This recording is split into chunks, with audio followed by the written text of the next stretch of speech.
The CBS Radio Mystery Theater presents...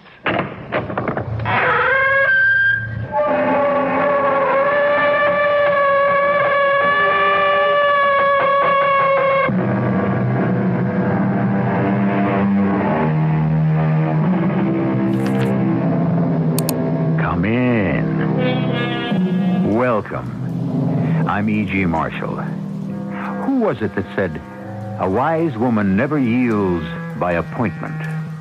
It should always be an unexpected happiness"? That may very well be the ideal situation. However, we have those neglected ladies who keep waiting and waiting. And some of them have waited for so long that they cannot really be blamed if they take steps to arrange for the unexpected. What do you want? I want to gamble on you. I want to bet you really would like to get out. Get out? You're not in as deep as you think. We can say you cooperated with these people because we wanted to expose them. We? We. You need me. Look at me. Am I so hard to take? Oh, no. I'll save you, darling, from your worst enemy. Yourself.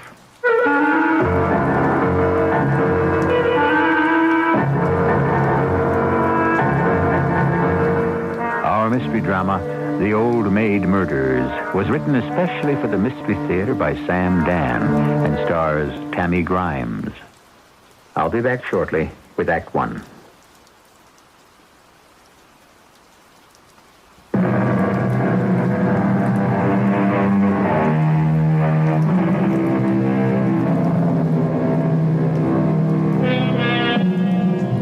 Here's a bit of philosophy that is 2,300 years old.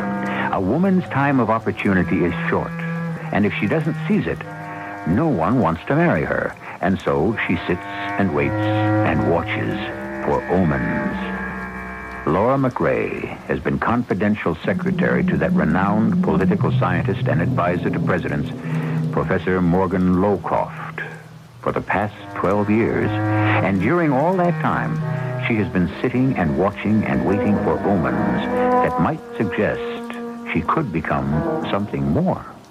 Unfortunately, there haven't been any. Come in, please. Oh, Miss McRae, come in. Have a seat. Oh, it's 9 o'clock. You're right on time. Did you have a good night's rest? No, Dr. Waller, I did not. Oh, well, I may have to prescribe a sedative. I don't want to start that sort of thing. Well, we may need it for your treatment. I'm very tired, Dr. Waller. Do you mind if I go back to my room? No, by all means. Get some rest. You'll feel better. No, I won't feel better. Not till I find someone who believes me. Well, give me a chance to trust me. Why should I trust you? What have you got to lose? What have I got to gain? I've already lost everything. I'll never get another job. Tell me what happened. I don't know what happened. How did it begin? When did it begin? I don't remember. You don't want to remember. Let me alone. You won't believe me. Tell me the truth, and I'll believe you. The truth. How did it begin? How did it begin? When did it begin? It never began. It always was. I loved him, even before I met him. Does that make me sound crazy?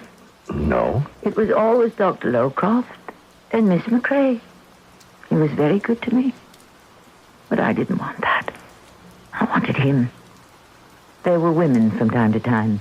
He was a flirtatious man. But I didn't mind. They didn't mean anything. I had the best part of him. The part that negotiated with presidents and prime ministers. I was with him when he was truly alive. It's just... Yes. It's just that I wanted more. Oh, not much. Just a little bit more. I understand. No, you don't. And that morning he walked into the office, the way he always did, with that quick little smile on his face. And I said, "Good morning, Dr. Lowcroft." And you know, he would never say good morning to me. He would just wink his eye and say, Let's get to work, Miss McRae. Now come inside with this morning's tale of woe. Number one, you're to call the president. Yes, and who else? I should think you'd want to return the president's call immediately. Why? Because you always do. You see how we become slaves of habit. Read on, Miss McRae. Would you be willing to give the commencement address at Western University? No. Miss Maris called. Ah, yes. Who is Miss Maris? You've never heard of the beautiful, desirable Madeline Maris? Oh. I saw her latest film. Right. I believe you're blushing, Miss McRae. True, it was quite frank and even clinical in certain places, but all in all a work of art, which is how one must look at these things, no? I suppose so. I asked myself, what would it be like to spend an evening with a woman of so much vitality? I phoned her and left word. I'm surprised she returned my call. It would be a surprise if she didn't return your call. Now, Miss McRae, I need your advice. I called Madeline Maris on the spur of the moment. But as you well know, I am not a spur-of-the-moment person. Now, well, I need your guidance. After all, you're an expert on love. Me? As a female. The fact is that love is for women. What did Lord Byron say? Man's love is of man's life, a thing apart. But 'tis a woman's whole existence. Lord Byron never outgrew his juvenile fantasies. But he was right. Now, should I back away from Miss Madeline Maris? You're asking me for advice? Of course. You're the one person in the world I can trust completely. Dr. Lowcroft, I would rather you didn't involve me in these affairs of yours. Miss McRae, you know how we do things around here. Prepare me a position paper. Well? Yes, sir. Since Miss Maris's appeal could only be considered physical, there are those who would say you are exploiting her purely for pleasure. Yes? It might prove difficult to shed Miss Maris, should you tire of her charms. Why? She is America's sex goddess, and so people would assume that she was too much for you. Or perhaps you were not enough for her. You could become an object of ridicule. Very incisively put, Miss McRae. Now you know why I've kept you all these years. Dr. Lowcroft's office? One moment, please. It's Miss Madeline Maris. Are you here? Oh, well, so much for all our honest resolve and intelligent design. Hello there. Yes, himself. What did I have in mind? A dinner this evening. What? Oh, some quiet spot where we would not be besieged by the media. Oh, your place is fine. 7 is excellent, of course. Till then. Make a note, Miss McRae. I need a bottle of Chateau Lafite Rothschild. Better wait to see if she has the palate for it. For a first date, a very good domestic wine is in order. Dr. Lowcroft, are you really going to have a date with Madeline Maris tonight? Yes, my dear, and wish me luck. Dr. Lowcroft... Look, don't look so troubled. I know how to be very discreet. It isn't that. It's what? Yes? I better answer the phone. Dr. Lowcroft's office? One moment. It's a Mr. Jeremy Wilmot. Are you in? Oh, absolutely. Jeremy, how are you? Yes, I just finished reading it. Mm-hmm. No, you're onto something. Only a few suggestions. I made them on the margins. I'll send it down with my secretary. She'll guard it with her life. What's the best hotel on the beach? Good. She'll be there this evening. Right. Goodbye, Jeremy. Now, how would you like a little vacation? In Florida. Now, where is that envelope? It's in my attaché case. Now, yes, here it is. A vacation? In here, a manuscript by Jeremy Wilmot. The Historic Roots of the Economies of Emerging Nations. It sounds grim, but it's great. Dr. Lowcroft? Now, you check into the Beach Royale for a few days and let yourself go. But I have so many things to do. You need a vacation. You're tense, you're nervous, irritable, out of sorts. Oh. Whatever's gotten into you, a few days off will sweeten you again. But I can't spare the time. You know how we do things around here, Miss McRae. Now, I'll drive you to the airport myself. By noon, Dr. Waller, I was on a flight to Miami. You didn't think it unusual? He was always sending me off somewhere on an hour's notice. I was lucky it was Miami, Florida. It could have been Karachi, India. And then what happened? You know what happened. I told this over and over. What happened, Miss McCrae? The thing at the baggage claim. The manuscript envelope. It was in my suitcase. It was too big to fit into my carry-on bag. It was in my suitcase. And my suitcase wasn't there when I arrived in Miami. What did you do? I waited and waited. Then I went to see the person in charge. Do you recall what you said to that person? I was very upset. I said, look here, my suitcase is missing. You've got to find my suitcase. And he said... Ma'am, we are doing our best. There's an important manuscript in that suitcase. Do you understand? You come in on Flight 7 from Washington, huh? I don't like to do this. I hate to try to impress you, but I'm working for Dr. Morgan Lowcroft. Well, I am doing the best I can. Now, if it's not good enough, maybe Dr. Morgan Lowcroft can come down here and look for a suitcase himself, huh? But it'll be my fault if it's gone. Things like this simply cannot happen to me. Well, they can happen to anybody. Hey, Theodore, you put down that comic book and check to see is everything out of Flight 7, huh? Yeah, I got a lady here, so you just keep on looking. Does this mean you haven't found my suitcase? Well, we're going to turn the place inside out and upside down, okay? But everything was in that suitcase. Man, what's the problem? We don't find it. You get a whole brand new outfit on the house. But the manuscript... So it's a manuscript. There's got to be a duplicate copy, huh? Well, does it have to be the end of the world? I don't know what's the matter with me. I'm sorry. Well, you just write down where you're staying, huh? And I guarantee in 1 hour, one way or the other, you're going to hear from me.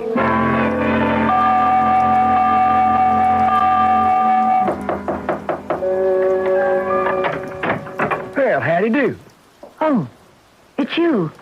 From the airline. Yes, ma'am. I thought I'd better bring it over myself. That can't be my suitcase. It looks a lot worse than it is.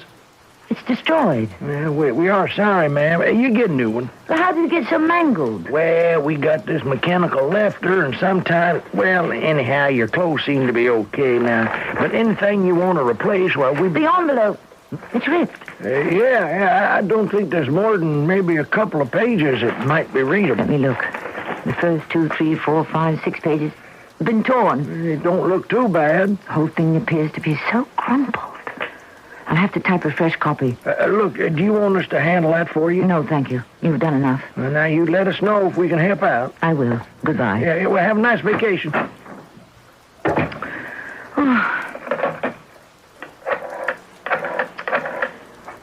Front desk. This is Miss McCrae in 912. I would like a typewriter, paper, and some carbons, please. No, I know it's difficult at this time of day. No, tomorrow morning will not do. I am working for Dr. Morgan Lowcroft. Yes. Within 30 minutes? Thank you.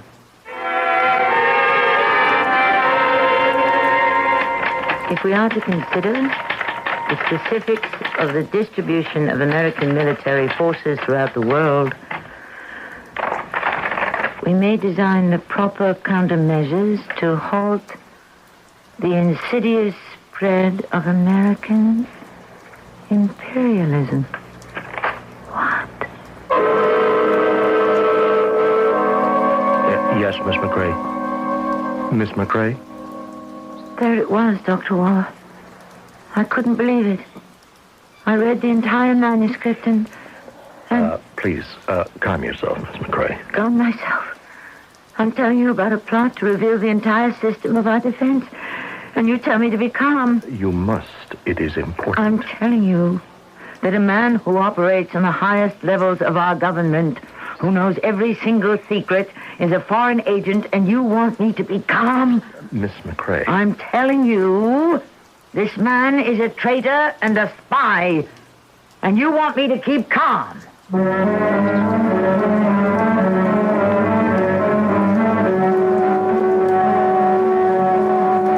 I don't know if I would want her to be calm. After all, she's making quite a lethal charge. But then perhaps Dr. Waller knows something that's hidden from the rest of us at this point. Anyhow, we shall see who is going to keep calm in Act 2, which shall arrive here shortly.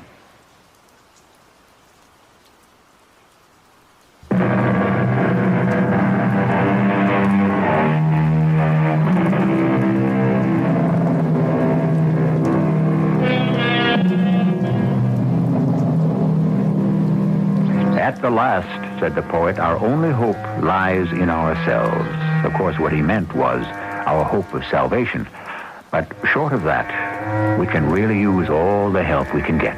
It's all very well to advise people to be self-reliant, but then it all depends on the kind of self one has to begin with, right? I'm asking you to be calm, Miss McCrae, so that you may give me a full description of the event. Dr. Waller, you already have that description. Now, let me see if I can understand what you're saying. What is there to understand? Please, Miss McCrae. Where is the difficulty? Morgan Lowcroft said to me, take this envelope, which contains a manuscript by a Mr. Jeremy Wilmot, and deliver it to him in Florida. Accidentally, I happened to see the contents of the envelope. It's a document written by Dr. Lowcroft himself, filled with the most vital military and economic secrets. Well, what did you do then? No, please. Don't pass this off as if it's merely a weather report. Do you realize the implications of what I've just told you? Yes.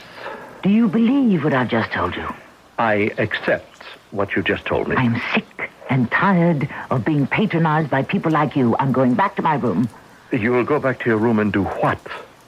I am the last person in the world you can talk to. After me, who is there? Oh. Now, you claim it was a document filled with military secrets? It was. Your next move? I didn't know what to do. I sat there, trying to think. I suddenly felt all alone in the world. I had to be in touch with someone, with something. Without knowing why, I turned on the television set. There was a marvelous burst of music and color. And her face, Madeline Morris's face, was on the screen. I was so angry, I lost all control of myself. Somehow, I blamed her for what he had done. You blamed her? Why? I don't know why. It's just that I felt she was part of something that was corrupting him. I wanted to smash the TV screen, but I was afraid it would explode or something, so I turned it off. Yes? And then the phone rang. I let it ring. And then I thought I'd better answer. Hello? Is this Miss Laura McCrae? Yes. I'm Jeremy Wilmot. Oh. I do hope you've had a pleasant trip. Hello? Yes? May I come up for the manuscript? Perhaps if you aren't busy, we could have some dinner. Oh. Or a drink. At any rate, I cannot wait to see my manuscript and Morgan's suggestions. Why don't I just pick it up? No. I'll meet you downstairs. In the lobby. Well, did you meet him in the lobby? Dr. Waller, I wanted to get away from there. I wanted to run with that envelope. I wasn't going to give it to him. I wanted to get back to the airport. But how? And then I realized he didn't know me. He'd never seen me. So I took the elevator downstairs. I didn't meet him. But the trouble was, he met me just as I was about to go out the door. Miss McCrae, here I am. Miss McCrae, I'm Jeremy Wilmot. You see, I recognize the manuscript envelope you're carrying. Well, here I am. Yes. So, thank you very much for taking this trouble. May I have it? Well, no. No? Miss McCrae, what did you just say? I said no.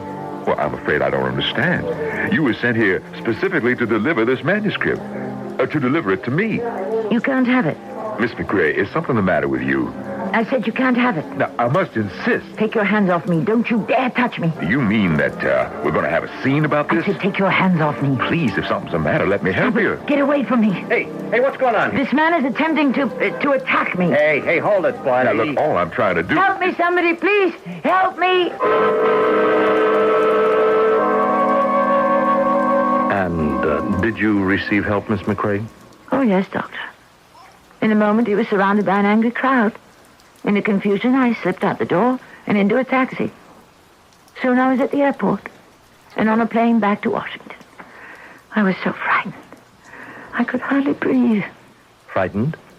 Of what? Well, by now they knew. They? The ring of spies and secret agents of which Morgan Lowcroft was a part.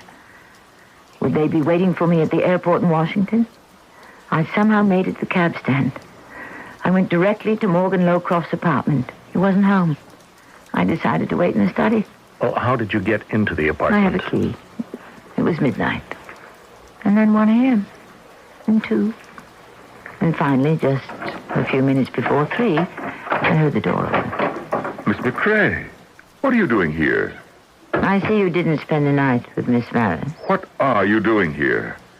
I read the manuscript. You did? Obviously, Jeremy Wilmot didn't have a chance to get in touch with you. He's probably been booked for disorderly conduct. Jeremy Wilmot booked for disorderly conduct? Jeremy? Obviously, you didn't hear me. I said I read the manuscript. I heard you. What are you going to do about it? Well, that depends. What are you going to do about it? I'm going to save you. How? First, tell me why you did it. Well, I don't think I really know. Yes, you do. Every boy dreams of becoming president. Most of them get over it. Some of us don't. But you have almost as much real power as the president. And that's the trouble. Almost. It would be better if I had no power at all. It's the near miss that can cause the fatal wound. But you never tried to become president. You never tried to run for any office. I could never win. They see me as too much the egghead, too much the professor. Are you trying to tell me that you became a traitor because you hoped if a foreign power could take over the country, you would be installed as the leader or dictator or whatever? Miss McCrae, you have this remarkable talent for oversimplification, but stripped down, you have just illuminated the essential kernel of truth. Do you want me to save you? Save me? Miss McCrae, do you know the people you're dealing with? You could be dead by tomorrow. So could you. That manuscript is in a safe place. It'll be made public if anything ever happens to me. What are you proposing? I'm gambling on you. On my ability to read the real, the true Morgan Lowcroft. I believe you're in over your head. In your heart, you want to get out of this, but you think you're in too deep. But you're not. No? It was a foolish notion. You gave into it. And before you knew it, you lost control. But we can regain it. We can say you cooperated with these people so you could reveal and expose them. We? Yes, we. You need me. Look at me. Am I so hard to look at? No. I'll save you, Morgan. Darling, I'll save you from your worst enemy. Yourself. You'd better answer that. Hello? Oh, yes. Yes, Miss Maris. He did arrive home safely. No, there's no point in calling him in the morning. He'll be busy for a long time to come. Good night.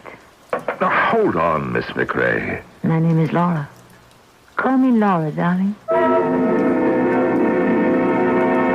As you know, Miss McCrae, both Dr. Wilmot and Dr. Lowcroft tell completely different stories.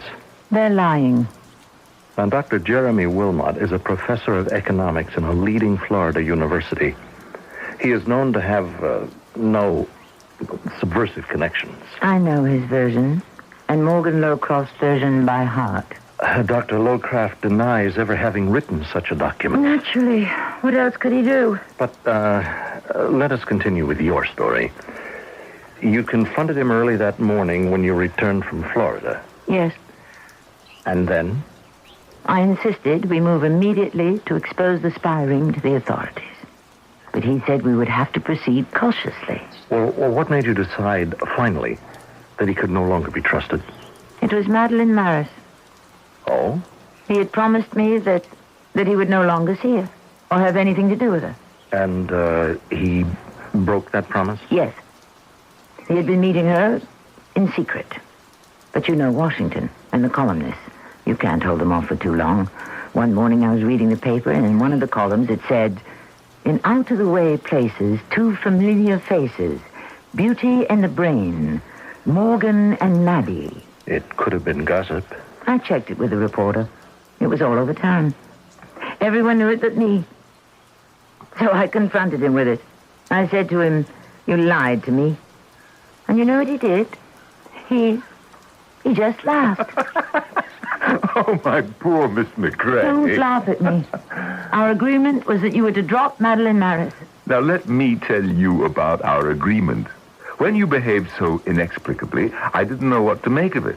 You had created a wild story about me being a foreign agent. I have the evidence. Now, let me finish, please, Miss McCrae. I looked at you as you talked to me. I could see how distressed you were. Of course. It wasn't an easy moment for me. So I decided to play along. Play along? This is no game. I was hoping perhaps you might come to your senses. But, Miss McCrae, I am not helping you by perpetuating this farce. We'll see who thinks it's a farce when that document is made public. I wouldn't advise you to do that.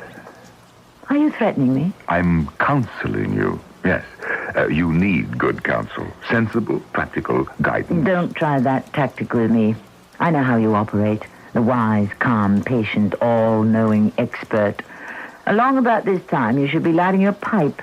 You should be quoting from Aristotle. Miss McCrae, it's difficult to live here at the summit, to be a part of the frenzy. Yes, that's what it is. And to realize how fragile, how thin the line between war and peace is. How easily the world can simply cease to exist, even 5 minutes from now. You have betrayed your country. It's more than most people can stand. And so many of us give way. You know, bend, crack, break. It's nothing to be ashamed of. It's like combat fatigue. Now, let me help you. I'm not the one who needs help. Take a leave of absence with full pay, of course. You're not going to get rid of me, Dr. Lowcroft. Rest. Relax. And then when you're better, come back. Your job will be waiting. How could I ever get along without you? If that's your attitude, I'll have to go to the FBI. As I said, I would not advise you to do that. What are you going to do about it? Do you propose to have me killed? Killed? Oh, no. No, of course not. But, dear Laura McCrae, if you persist in this foolishness, it will be something much worse.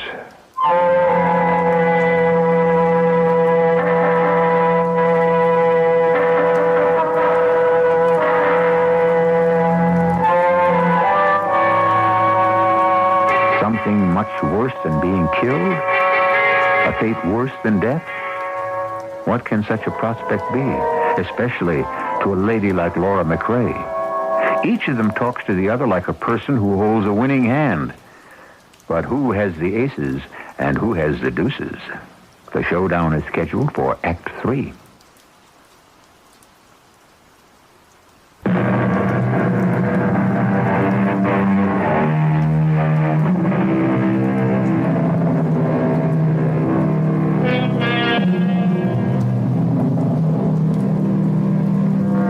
Once again, we talk about the basic stuff of life.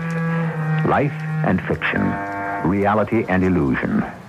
What is real and what do we imagine? Laura McCrae says she read a document which proves Morgan Lowcroft is a traitor. He claims there's no such document at all. Now, what can you believe? Which of them is telling the truth? But then again, what is truth? Morgan, why are we fighting with each other? Why do you want to destroy me? I want to save you. From what? From the corruption you're drowning in. Miss McCrae, things cannot possibly continue in this manner. That's right. I have a duty to perform. It's greater than any feeling I may hold for you. Yes. There are so many who worship at your shrine, Morgan. And I was the most devout of them all. I was even willing to accept the fact that you could betray your country. Why not? How could treason be bad if Morgan Lowcroft is a traitor? But we're finished. Finished, Morgan. I'm going to the police and to the media. Don't. I'm sorry. The magic is gone. At one time, I'd have done anything under the sun for your sake, but no more. Not for my sake, but for yours. Goodbye, Morgan. You can't stop me.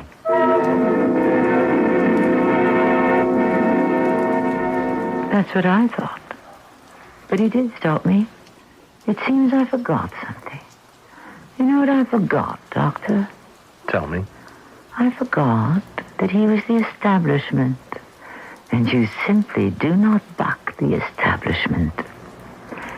I went to a top officer in intelligence, someone I knew. You develop contacts. You know who to see to get things done. He listened to me very intently. And when I finished, he looked at me and he said, Thank you, Miss McCrae. We'll take this under advisement. Colonel, what are you saying? I'm saying we'll investigate. No, Colonel, that's not what you're saying at all. Miss McCrae. Let me tell you what you're saying with your eyes, your manner, and that tone of your voice. You're saying I'll humor this kook and get rid of her as gracefully as I can. No, Miss McCrae. I know the drill. I had to get rid of kooks myself. You're seeing me because you want to be covered, but that's as far as it goes. He's talked to you already, hasn't he? Miss McCrae, we have run a check on Dr. Lowcroft that is so exhaustive he couldn't swat a fly without our knowing it. You mean you're just going to sit there? I have to. Because if I tried to follow up on what you've told me, I couldn't get anywhere either. But this man is a foreign agent. It's obvious. To whom? This document. You read it. Yes, but how can you prove he wrote it? What should I have done? Why did you confront him? Why didn't you come to me first? I could have investigated quietly. This way you alerted him. You can accept the fact that I could be right and yet disregard me completely. Yes. How can you sit there and say that so calmly? It's hard to explain this, but you know something? Even if you're right, it's not the end of the world. Ourselves, our adversaries, what secrets do we really have from each other? I can't accept that. I believe it matters.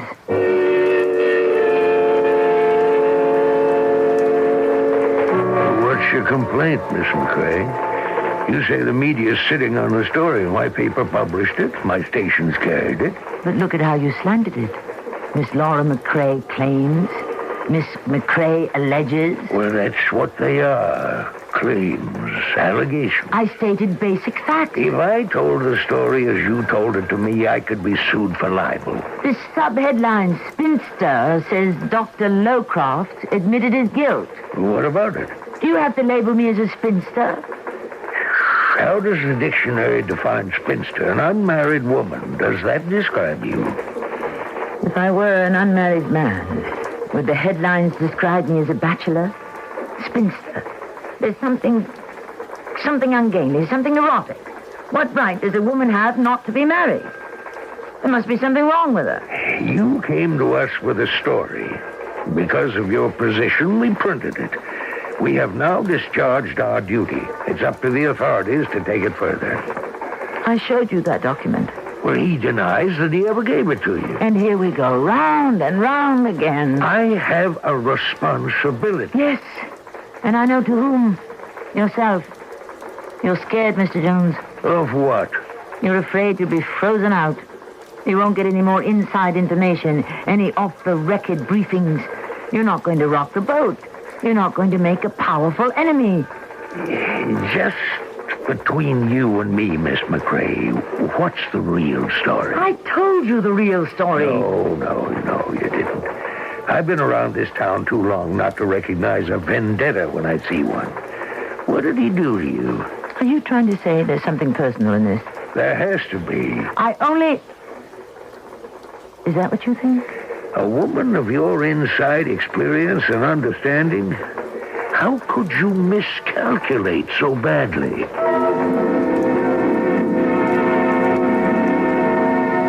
Yes, Miss McCrae. How could you? I thought... No, it doesn't matter anymore. But it does. Nobody cares about me. I care about you. As a patient. As a person. How can you care about me as a person? I'm a spinster. There's something so pathetic. No, ludicrous about that word. I find you attractive. Perhaps you do. There's a tone in your voice. I recognize it. Well, you're quite a woman for recognizing tones and voices. It's a talent you develop. You have a seductive tone. Well, I wasn't aware of it. Why did you say you find me attractive? Well, you have a quality of inner strength, of integrity. At my age, a man finds that more appealing than the superficialities. Let's continue. You actually find me attractive? What did you do after you saw the publisher? You do find me attractive. Yes, Miss McCrae. Say Miss McCrae again. Why? McCrae. Name it's hard. Crisp. But it sounds so lovely when you say it. Tell me what you did. Yes, I'll tell you. I'll tell you anything. I found out Morgan Lowcroft was right. He didn't have to kill me. I was already dead. As Morgan Lowcroft's secretary, all doors were open to me. As that kooky spinster, Laura McCrae, everyone was out when I phoned. And then, you know what I did? Then go ahead. Tell me. Yes, I'll tell you. I was so frustrated, angry. I stood outside the office building. And I actually harangued the people passing by. I'm Laura McCrae. I was Morgan Lowcroft's secretary for 12 years till he fired me. The man is a spy and a traitor, and nobody wants to do anything about it. Keep away from me, officer. You can't silence me. Nobody can silence me. But surely, Miss McCrae... You must call me Laura, Doctor. Laura. Mm-hmm. You know that kind of conduct would be considered unbalanced. Yes, but it doesn't matter now. What was wrong with me all those years? Why did I have eyes only for him? Why was I blind to other men? There were men who must have thought I was attractive. There must have been men who looked at me the way you're looking at me now. Well, I am not aware that I'm looking at you in any specific sort of way. You are. You are. Why did you kill him? Why? For my country. Your country? Yes. I killed him because somebody had to stop him. I went to the apartment. I confronted him. I said, you can't be allowed to get away with this. And once again he laughed. You should have heard that laugh. Oh, my poor Laura. Haven't they locked you up yet? Don't talk that way to me. You're insane, dear girl, insane. I'm not. I'm sorry, I must ask you to leave. I want to save you. Who's that? Can't you guess? I'm surprised she doesn't have her own key. She does, but she keeps losing it. You don't want to be saved. That's right.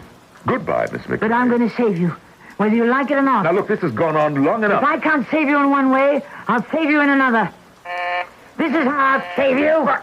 You're crazy. Put that down. I'll save you. What did you do? What did you do? I saved you.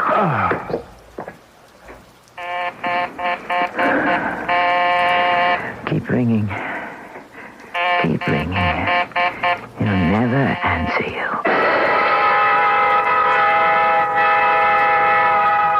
And how did you kill him? I killed him with this. This? He had one in his desk, just like this. Long, sharp, pointed. I remember some years ago he had lost his letter opener, and I bought him a new one for Christmas. That one. Where did you get yours? I don't remember. I've told you everything. I've told you all my secrets. You know why? Because I'm in love with you. You mustn't say that. I don't care. I need somebody. I must have somebody. Tell me the truth. What truth? Was there actually an incriminating document in that envelope, or did you create that situation yourself? Why would I create it? How could I create it? Because of Madeline Maritz. She wasn't his first affair. But for the first time, you felt vulnerable. Madeline Maritz touched off the explosion. In 12 years, you couldn't get Morgan Lowcroft to look at you. Now, you would force him to. That is not so, Doctor. The mishap with the baggage was the spark for the explosion. Now, you deliberately typed a brand new manuscript. You could do it. You had access to enough secrets. I didn't do it. I don't care what you say. I know I didn't do it. Well, you could have done it without knowing it. Now listen to me. Yes. I'll listen. Sometimes, when we want something to happen, we want it so badly, we will it so strongly. Yes. When your voice is soft and sweet like it is now, I'll listen to anything. Everything. What you did, creating that document, it's been blocked out of your mind. But you have to go back to it. You have got to face it. Whatever you say, we'll face it together, won't we? I'll help you. It is my job. Not only because it's your job. Say it's more than that. Well, of course it's more than that. I'll keep nothing from you. I'll bare my heart, expose my soul. Miss McCrae, there is something we must straighten out. Oh, excuse me. Dr. Waller. Oh, yes. No, not too late. Yes, I'd like that. Tell the children we can go. Right. You know I do. See you soon. Bye. Who is that? That was my wife. You didn't tell me you were married. Why didn't you tell me you were married? It has no relation to your therapy. You seduced me. I what? You gave me that loving look, that special tone of voice. You didn't mean either of them. You only wanted to trick me into trusting you. And I did. I told you everything. Miss McCrae. What happened to Laura? She's been betrayed again. You'll never do that to anyone else. Miss McCrae, put that down. Never. You know by now, that letter opener can be a lethal weapon, so put it down. You betrayed me. I told you the truth, and you betrayed me. You're all against me. Miss McCrae. That's right. Back to Miss McCrae, the neurotic, frustrated spinster. Laura. It's too late for Laura. But no one will ever betray her again. No, you... Never! Don't! Never! Oh! Never!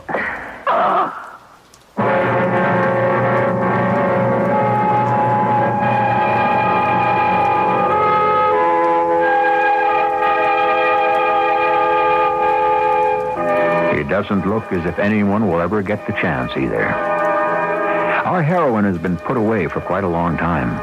It proves, as the poet says, that love suppressed breeds a viper's nest. And was she telling the truth? Was he a spy, or was it all a lie? I shall return shortly.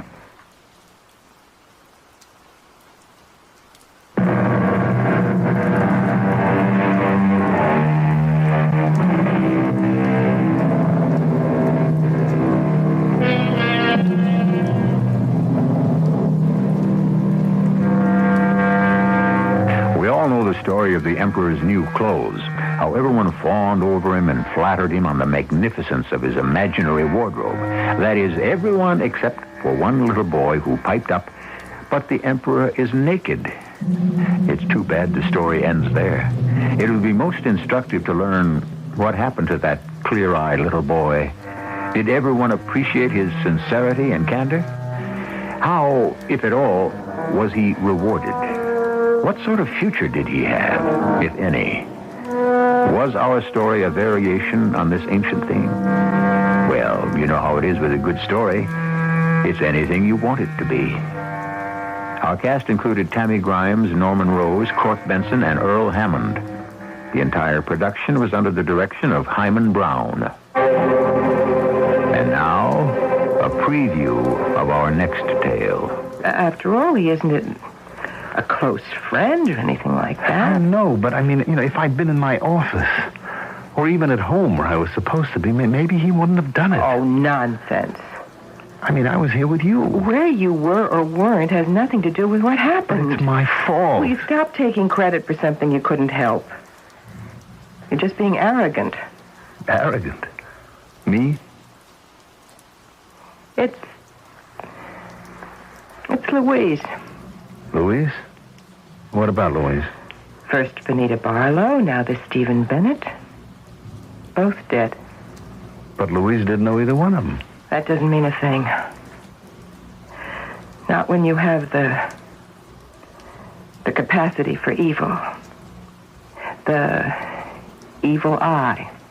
This is E.G. Marshall inviting you to return to our Mystery Theater for another adventure in the macabre.